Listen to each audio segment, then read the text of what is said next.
Hello everyone, my name is Kylie and my topic today is Photoshop in magazines. I assume you guys have all seen an advertisement for clothing or makeup or something similar with a model who looks absolutely perfect, perfect hair, perfect face, everything is absolutely on point.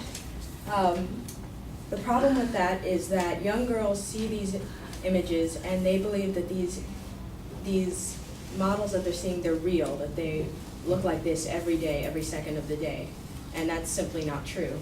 So my main claim today is that photoshopping models in ads and magazines, especially fashion magazines, provides unrealistic body standards for young women, which can cause mental and emotional harm. And I have a few things to point out. I'm focusing on images mainly fashion magazines, ads, catalogs, things like that. And I'm also focusing on what it does to young girls, because while there is a similar thing for men, where they see images that are bulked up guys, it's more common that girls lose self-esteem and cause self-harm because of it. Okay, my 3 points that I'm going to prove are that these images create unrealistic body goals, they reduce self-esteem, and that they can lead to self-harm or dangerous dieting techniques. So the first one, that they create unrealistic body goals. The type of editing that can be done with Photoshop nowadays can give models unrealistic figures. It's so advanced to the point where a plus size model or even a normal size model can be made into a stick thin Barbie doll. And most ads nowadays also enhance features past what the product advertised can do. For example, a mascara ad where the model has lashes that not even the mascara can achieve, that basically reach her eyebrows.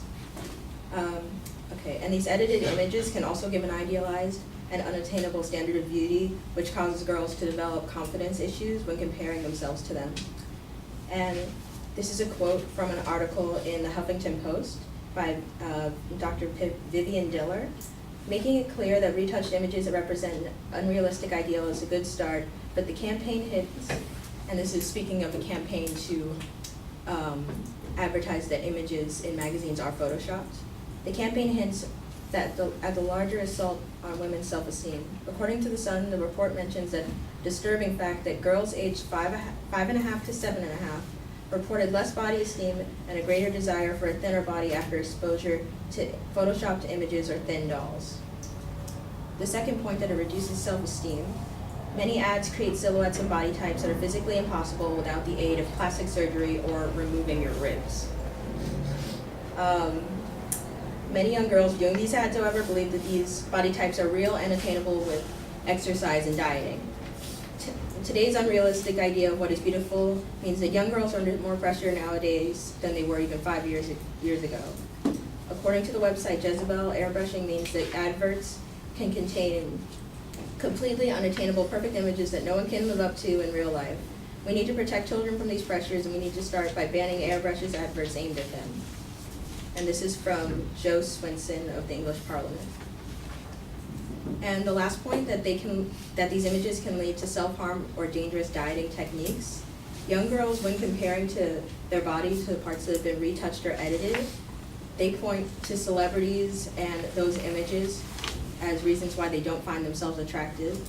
And many of these girls turn to starvation, over-exercise, and other unhealthy methods to try to create a similar look.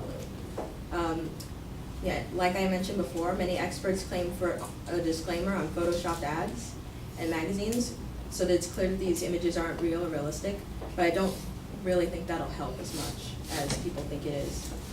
And this is a quote from a study done.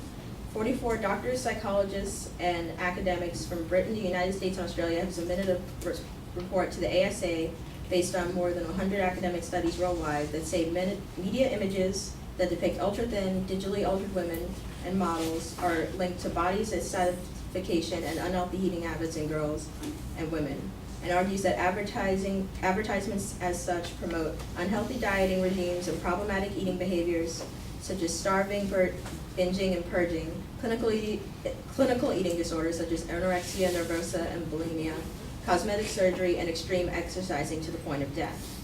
According to a story published on ANA.com, a site dedicated to educating young people about eating disorders, over 24 million people suffer from an eating disorder such as the ones mentioned before, with only 10% being men. That leaves over 21 million women suffering from an illness with a very high mortality rate. Personally, I think this is a serious problem that leads to many girls having mental and emotional problems in the future, and that's it.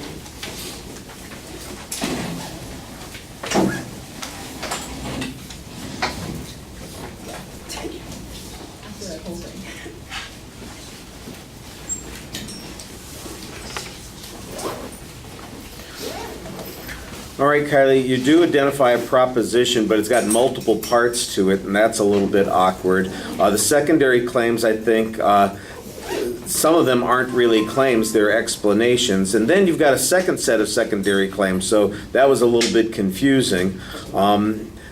There's no doubt that unrealistic body images can be developed. I don't think there's any controversy on that. Nobody doubts that. The question is, what kind of impact is it having? And I get a lot of assertion here that many young girls believe, many react in this way. The one place where you provide some data on this point is a collective reference to supposedly dozens of studies that say that there's a link between these kinds of things. And that's kind of a very general statement. It would be difficult to say, for instance, that the photoshopping techniques have changed this. Have we had an increase since this electronic technology has been available in the kinds of problems that you're talking about? The one number that you give at the end that says that there are 24 million people who have an eating disorder, and I'm assuming that that's worldwide as opposed to necessarily in just the States. It's not really clear. You know, the idea that they have that eating disorder as a result of these kinds of images, I think, is a bit of a stretch. I don't doubt that there is some influence on this and that some people are influenced that way, but whether or not this is the tipping point, so to speak, or a causal factor, I think that you need a lot more evidence on that to be able to sustain that argument. You know, in the body of the speech, it feels sometimes like we're going back and forth between the description of what the photoshopping is and how especially girls might feel about it, and you know, an evaluation of this from a societal point of view. I got a quote from a member of Parliament. It says we ought to be banning these techniques. That, of course, is in Great Britain, where who knows what the hell they could do. Such a thing can never happen here. And at one point, you basically criticize the one suggestion that could potentially happen here, and that would be disclaimers that would be put on the ads, and you say, well, that wouldn't make any difference. So in essence, it sounds to me like you're saying there's nothing we can do about this issue except make people aware, but making people aware doesn't really do much on this. And again, I don't live in the world that some people do, so you're going to have to lead me down that path a little bit more. Print is pretty much dead, so I'm wondering, you know, where is it that all these young girls are getting exposed to all these images? It sounds to me like it's got less to do with the stuff that's being done in magazines, and maybe more it's online kind of stuff, or in television programming or advertising or some other media that the kids are being exposed to. But I need a little bit more background information on that. All right, thank you. All right, just a reminder